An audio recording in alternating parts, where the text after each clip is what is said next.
If any SOL falls outside the corresponding limits, consider the sample to contain a foreign fat. SOLs కన్నా ఎక్కువ ఉంటే అది ఖచ్చితంగా foreign fat. దానిపైనే రాశాడు. దానిపైన ఇంకోటి కూడా రాశారు. The SOLs of all equations for sample coded, ఆ పర్టికులర్ కోడ్ మార్కెటింగ్ ఆప్షన్ వచ్చిన coded sample are following out of the range of prescribed method. ఇవన్నీ అవుట్ ఆఫ్ రేంజ్లో వచ్చినాయండి. దీంట్లో ఎన్ని మెన్షన్ చేశారు? మీరు అడిగిన క్వశ్చన్ ఎన్నిటివి ఇచ్చిన రిపోర్ట్ తర్వాత దీనికి ముందు CFTR రిపోర్ట్ ఇచ్చింది. CFTR ఇచ్చిన రిపోర్ట్ ఈ మీరు పంపించిన శాంపుల్ కల్తీ జరిగింది, ఇది అవునే కాదు అని చెప్పి ఆ రిపోర్ట్ ఎందుకు బయట పెట్టలా? పేమెంట్ ఇచ్చే అధికారి ఏం చేస్తున్నాడు? ఆ రిపోర్ట్ను దాన్ని ఎందుకు తొక్కిపెట్టారు? మూడో ప్రశ్న మీరు అడిగిన NDRA రిపోర్ట్ ఎందుకు డిఫర్ అయింది? కరెక్ట్ ప్రశ్న ఇది. NDRA ఎందుకు డిఫర్ అయింది అంటే NDRA నుంచి 2 మెంబర్లు డైరీ మెంబర్స్గా వచ్చారు, డైరీ కన్సల్టెన్సీ మెంబర్గా. ఆ NDRA సంబంధించిన మనుషులు వాళ్ళు కూడా దీంట్లో కొల్లుడయ్యారు కాబట్టి వాళ్ళు అటుకోకుండా ఇటుకోకుండా రిపోర్ట్ ఇచ్చారు. అందులో లేరా NDRAకి సంబంధించిన మెంబర్లు? ఆ డైరీ కన్సల్టెంట్గా వచ్చిన వాళ్ళు డబ్బులు తీసుకున్నారు కాబట్టి వాళ్ళు కొల్లుడైనారు కాబట్టి రిపోర్ట్ అటుకోకుండా ఇటుకోకుండా ఇచ్చారు. తప్పు కదా ఇది? నువ్వు ప్రైవేట్ వాళ్ళకి ఇస్తే నీ ఇష్టం వచ్చిన చేసుకో. ఒక ఒక ఒక ప్రముఖమైన దేవస్థానం, ప్రపంచానికే మనం హిందువులకు గర్వంగా చెప్పుకోదగలిసిన దేవస్థానానికి దాన్ని ఏమైందయ్యా? అందరు కూడగట్టుకొని పని కట్టుకొని ఒకరు ఇచ్చిన ఆస్కారంతో ఇంత ఈరోజు డ్యామేజ్ చేస్తే ఇది కరెక్ట్ కాదు అనిపిస్తుంది. దేవుడికి ముందు మాటకు ముందు దేవుడు, మాట తర్వాత దేవుడు అని మాట్లాడా దేవుడు ఈ దేవుడు కాదా? ఏం దేవుడు కదా? ప్రపంచానికే దేవుడు కదైనా, విశ్వానికి కాపాడే విశ్వ గురువు కదైనా. కేవలం ఒక కుట్ర. ఇంత రిపోర్ట్ ఇస్తే 690 పేజీలు ఎవరో దీంట్లో బాధ్యులు అని చెబితే ఇంకా మాట్లాడుతున్నారు మీరు. ఆయన ఎవరో చెప్పాడు, అవును ఏడుంది, అవును సిట్ అనేది పోలీస్ ఇన్వెస్టిగేషన్ డిపార్ట్మెంట్. ఆ మాత్రం తెలియలేదని 19 కేసులు నీ పైన ఉండేవాడికి ఇన్వెస్టిగేషన్ ఏం చేస్తుందని? దొంగతనం చేసినట్టు తర్వాత వాళ్ళు కుక్కను పట్టుకొస్తారు, వాసన చూపిస్తారు, దొంగ నువ్వు చేసావు వాడు చేసావు పట్టుకొని రిపోర్ట్ ఇవ్వడం వాళ్ళ పని. కల్తీ జరిగింది అన్నారు కాబట్టి ఆ కల్తీ ఎట్లా జరిగింది, ఎవడు ముందున్నాడు, ఎవడైనా కల్తీ చేస్తే ఎట్లా కల్తీ చేశాడు రిపోర్ట్ ఇచ్చాడు. వాడి రిపోర్ట్లో నీకేమి ఎందుకు ఇస్తాడు? వాడు సిట్టోడు ఎందుకు ఇస్తాడయ్యా? ఏ జంతువు ఉంది ఏ జంతువు లేదని ఇవాల్సిన వాళ్ళు ఇచ్చారు, NDDB ఇచ్చారు, CFTR ఇచ్చారు. ఇది చాలదా నీకు నువ్వు చేసిన పనికి వాళ్ళ పనులకి? దాంట్లో లేదు కదా. మేము ఉత్తమోత్తములు, మమ్మల్ని ఇచ్చిన ఉత్తమత్తులు లేరని చెప్పి మాట్లాడడం సిగ్గు శరమ కొంచెం ఉంది. నీకు మానవత్వం ఉంది అంటే నీకు లేదు కాబట్టి, నీకు దైవ చింతన లేదు కాబట్టి, దైవ భక్తి లేదు కాబట్టి, నువ్వు వేషధాడు కాబట్టి, నాటకాలు చేసేవాడు కాబట్టి ఇటువంటి నీకు మామూలే. నువ్వేనైనా చేస్తావు, చేతులు అరచేతిలో కర్పూరం వెలిగిస్తావు, ఏమైనా చేస్తావు. నువ్వు 1.5 సంవత్సరం నుంచి నువ్వు చెప్పిన విషయాలన్నీ ఆడు బిర్యానీ వేసుకున్నాడు, వీడు నమాజ్ చేశాడు, వాడు చెప్పులు వేసుకొచ్చాడు, వాడు బ్రాంతి బాటిల్ వేసాడు. ఎందుకయా పని చేసావు? 9 సంవత్సరాలు పని చేయాలి, సిగ్గు లేకుండా చెప్పుకుంటాను మాది అది. ఇటువంటి ఏమో చెప్పాల్సినవి మంచి పనులు తీసుకొచ్చి దేవుడికి న్యాయం జరిగితే మాట్లాడు. నీ ముందు నీ పక్కన నేను చిల్లు పడతాను. నెయ్యికి సంబంధించి ఈ దేశంలో ప్రీమియర్ ల్యాబొరేటరీ NDDB రిపోర్ట్ ఇచ్చింది. మొదటిగా క్లియర్గా ఇచ్చింది కల్తీ జరిగిందని. కల్తీ జరిగింది రిపోర్ట్ అని కూడా క్లియర్గా ఇచ్చారు. దాంట్లో ఫస్ట్ ఇచ్చిన రిపోర్ట్లో కల్తీ జరిగింది, ఏవి జరిగే అవకాశాలు ఉంటాయని చెప్పి ఇచ్చాడు. ఆయన నిన్న చెబుతూ సస్పెక్టెడ్ అని చెప్పన్నాడు.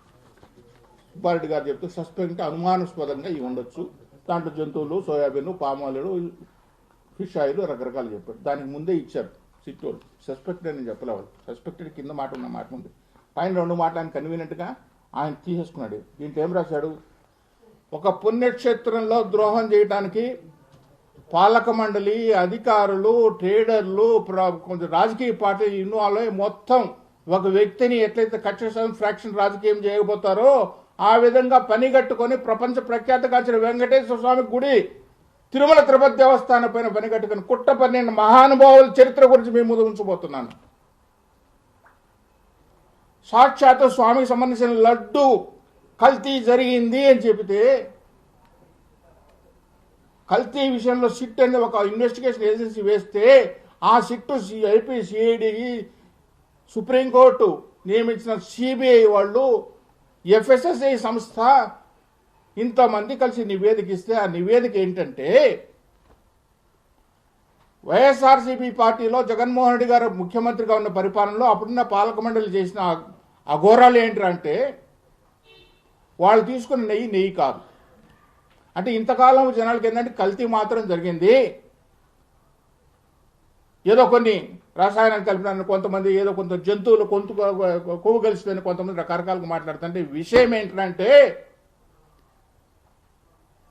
ఎన్ఈడిబి రిపోర్టు కూడా అందరంత ధీటుగా వాళ్ళు తీసుకొచ్చారు. ఎంత సాహసి ఇచ్చారంటే వాళ్ళకు కావాల్సిన మనుషులను ఎంచుకున్నారు, ట్రేడర్స్ ఎంచుకున్నారు, ఎవరెవరికి ఎంతెంతకు ముట్టాలని చెప్పి ముందుగానే నిర్ణయించుకున్నారు. వాళ్ళకు కావాల్సిన స్పెసిఫికేషన్స్ తిరుమల తిరుపతి దేవస్థానంలో 30 సంవత్సరాల నుంచి మార్చని స్పెసిఫికేషన్స్ను ఏవైతే స్పెసిఫిక్ ఈ సప్లైకి యొక్క ఆవు నెయ్యి కావాల్సిన ఉండాలనో వాటిని మొత్తం తీసి పారేసి వాళ్ళకు కావాల్సిన మనకు అనుకూలంగా ఉండే స్పెసిఫికేషన్స్ అని పెట్టి ఒక హిందూ దేవాలయము ప్రపంచ ప్రసిద్ధి కాల్చిన దేవస్థానానికి ఇంత కుట్ర పంది, అందులో పాలక మండలి ఉంది, అధికారులు ఉన్నారు, రాజకీయ పక్షాలు ఉన్నాయి, వ్యాపారస్తులు ఉన్నారంటే ఇంత కుట్ర పండితే భయము భక్తి స్వామి పట్ల సరే స్వామి దేవుడు సొమ్ము తింటున్నామే, ఆ దేవుడి పైన కొంచెం పదే వంటి వాగ్దానాలు చేసి పదే ప్రమాణాలు చేసేవాళ్ళు, యాగాలు చేసేవాళ్ళు వీళ్ళు మాట్లాడుతుంటే అసలు హిందూగా పుట్టినందుకు నేను సిగ్గుపడుతున్నా. వీళ్ళ గురించి చెప్పడానికి వాళ్ళ పేర్లు ఎత్తి మాట్లాడడానికి కూడా సిగ్గుపడుతున్నా. ఎఫ్ఎస్ఎస్ఐ ఎవడైతే మెంబర్గా ఉన్నాడో సిట్లో ఆ ఎఫ్ఎస్ఎస్ఐ మెంబర్ సైంటిస్ట్ ఉండి దీన్ని నిర్ధారించాల్సిన బాధ్యత ఉండే ఎఫ్ఎస్ఎస్ఐ వాళ్ళు అసలు డైరీ ఉందా లేదా, వాడు రిపోర్ట్ ఇచ్చాడా లేదా అని కూడా వాడు ఫాల్స్ రిపోర్ట్స్ ఫేక్ రిటర్న్స్ ఇస్తే వారిపైన చర్యలు లేవు, అగ్మార్కానికి చర్యలు లేవు. ఏదైతే పాలక మండలికి సంబంధించిన పర్చేజ్ కమిటీలో మహానుభావులు కూర్చొని వాళ్ళకి అధికారం లేకపోయినా, స్పెసిఫికేషన్స్ మార్పులు చేసే అధికారం పర్చేజ్ కమిటీకి లేకపోయినా ఏవైతే టెక్నికల్ స్పెసిఫికేషన్స్ అన్ని మార్చేది వాళ్ళు పర్చేజ్ కమిటీ తీసిన చిట్టు చెప్పింది, నేను చెప్పడం కాదు. అలాంటి చోట మనం పవిత్రంగా డిసిషన్ తీసుకున్నామని చెప్పడానికి ఆలోచన చేయకుండా కేవలం డబ్బు అని కక్కుర్తికి పాల్పడి ఇంత నికృష్టమైన పనులు చేసినారే, వాళ్ళ మానవ జన్మకు అర్హులు కాదు, మనిషిగా బతకడానికి ఒక క్షణం కూడా అర్హత లేదు. ఈరోజు ప్రభుత్వంలో ఇంకా సిగ్గు లేకుండా ఉన్నారంటే వాళ్ళని పెట్టుకున్న ప్రభుత్వానికి ఏం చెప్పాలో వాళ్ళకి వదిలేస్తున్నాను. అధికారులు పనిష్మెంట్ చేయడం కాదు, అధికారులు ఒకరిద్దరు తీసేయడం కాదు, అప్పుడు పనికి మాల బోర్డు మమ్మల్ని ఇవాళ అదే బోర్డులో కంటిన్యూ అవుతున్నారు కదా. ఏం చేస్తుంది ప్రభుత్వం? హిందూ జాతి మొత్తం నిగరు ఇదైపోతుంది, హిందూ జాతి మొత్తం కళ్ళు తిరిగేలా ఉంది ఈరోజు నెయ్యి గురించి మాట్లాడుతుంటే. మాటకు ముందు దేవుడు, మాట తర్వాత దేవుడు చెప్పే నాయకుడు ఆ వైఎస్ఆర్సీపీ జగన్మోహన్ రెడ్డి గారు. దేవుడు అంటే మీకు సంబంధించిన యేసుక్రీస్తు ఒకడేనా దేవుడు? కొన్ని కోట్ల మంది కొలువై ఉన్నాడు వెంకటేశ్వర స్వామి దేవుడు కాదా?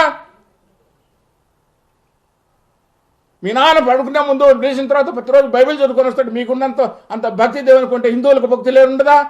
ఈ దేవస్థానం పని ఇవాళ ఇంకా మాట్లాడుతున్నాం సిగ్గు లేకుండా. జగన్మోహన్ రెడ్డి గారు మీరు ఒక ముఖ్యమంత్రికి పనిచేసి స్వామికి సంబంధించిన కైంకర్యాలు కూడా మీరు పాపం పంచుకున్నారా? మీరు మనుషులేనా? ఇంకా మీరు మాట్లాడుతున్నారంటే యాగాలు చేస్తున్నాం, యజ్ఞాలు చేస్తున్నాం, పాపం అవుతాడు. మీకు పాపం కాదు, మీకు మీకు మీకు పడబోయే శిక్ష భగవంతుడు ఇంతకంటే ఇంకా ఘోరంగా చేస్తాడు దేవుడితో పెట్టలేకుంటే. రాజకీయాలు చేసుకోండి, అధికార పక్షం కానీ ప్రతిపక్షం కానీ దేవుడిని ఎందుకే పాపం చేస్తారు? నిన్న ఒక నాయకుడు మాట్లాడతాడు,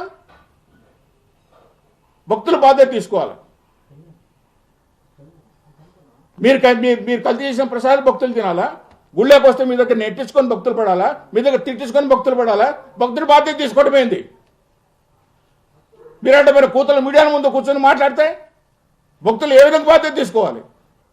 ఈ ప్రసాదం మేము ముట్టుకోమని చెప్పి మా జాతి మీది ప్రసాదం మేము ముట్టుకోమో ఏదో ఉందంట, జంతువు కలిశారంటానే.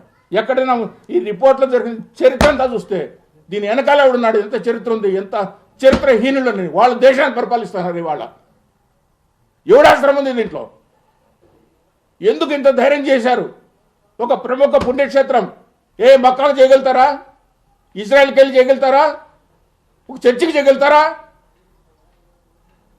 మీరు నిజంగా ఒక అమ్మకు అప్పగా పుట్టింటే దేవుడి పైన కొంచెం భక్తి విశ్వాసం ఉంటే చెప్పు, నీ క్రిస్టియన్ పైన ఒకటి చేస్తామని చెప్పు. ఇవి కాకుండా పని కట్టుకొని వెంకటేశ్వర వైభవాన్ని తగ్గించుకోవడం కోసం ప్రతి ఒక్కడు పని కట్టుకొని ప్రతిపక్షమా అధికార పక్షమా అధికారుల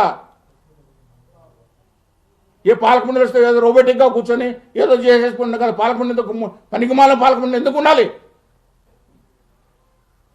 ఈరోజు కోట్ల మంది మాట్లాడుతున్నాం భక్తులంతా, నివ్వరిపోతున్నారు. ఏందో ప్రసాదంకి వస్తే ప్రసాదం ఇన్ని మాటలు మాట్లాడుతున్నారని. అరే దేవుడు కదా, దేవుడు ప్రసాదం కదా, మనం ఆచితూచి మాట్లాడదాము అంటే మీ రాజకీయ లబ్ధి కోసం, మీ రాజకీయ ప్రయోజనాల కోసం ఏ పార్టీ అయినా కావచ్చు, ఇంతగా నికృష్టంగా వాడుకోవాలి. నా దేవుడిని వాళ్ళు మాట్లాడినారు కాబట్టి మేము ప్రాపర్గా ఎక్స్పోజ్ చేసుకోవాలంటే మీది తప్పే. అధికారులను పనిష్మెంట్ చేయడం కాదు. అప్పుడున్న పాలకమండలి కూడా ఈ నిర్ణయాలు తీసుకోవడంలో పాలు పంచుకున్నారు కాబట్టి ఎవరు తప్పు చేసి వాళ్ళందరూ బలి చేయాల్సిందే. తీసిపడేయండి పాలకమండలిని. ఏ గతంలో చేశారు కదా మీరు, ప్రతిసారి స్పెసిఫిక్గా థర్డ్ వేశారు కదా. ఇటువంటి పరిణామాలు ఎందుకు స్పెసిఫిక్ అయితే వేయలేరు? నేషనల్ మీడియా గగ్గోలు పెడుతుంది, ఈరోజు గగ్గోలు పెడుతుంది. ఒక ప్రముఖ పుణ్యక్షేత్రంలో హిందువులకే ఒక ఐకాన్ టెంపుల్ కొన్న వెంకటేశ్వర స్వామి గుళ్ళో ప్రసాదాలు ఈ విధంగా కల్తీ జరుగుతున్నాయి, డబ్బులు ఈ విధంగా గోల్మాల్ అవుతున్నాయి, లేనేటి సృష్టించి పెడుతున్నారు. వాళ్ళు చేసిన పనికి మనం ప్రాపర్గా చూపించలేకపోతే ఇంత రిపోర్ట్లు వేసుకొని ఎందుకయ్యా ఈ రిపోర్ట్లు? ఏదో పడుతున్నా ప్రతి ఒక్కడు ఒక సైంటిస్ట్ ఎన్డీటీవీ రిపోర్ట్ వచ్చింది కదా, దాంట్లో ఎస్ వాల్యూ ఉంది. ఏం తెలుసు నీకు ఎస్ వాల్యూ, బొంగు వాల్యూని గురించి? కల్తీ చేసి పాపం చేసి ఆయన అధ్యక్షుడితో పాటు మిగతా వాళ్ళు ఉన్న వాళ్ళందరూ కూడా ఈరోజు ప్రాయశ్చిత్తం చేసుకోవాలంటే, జీవితంలో మళ్ళీ మీరు మీ సంసారం మీ బిడ్డలు బాగుండాలంటే ఇప్పటికైనా ప్రాయశ్చిత్తం చేసుకోండి. ఇది ఆవు నుంచి వచ్చిన గీ కాదు.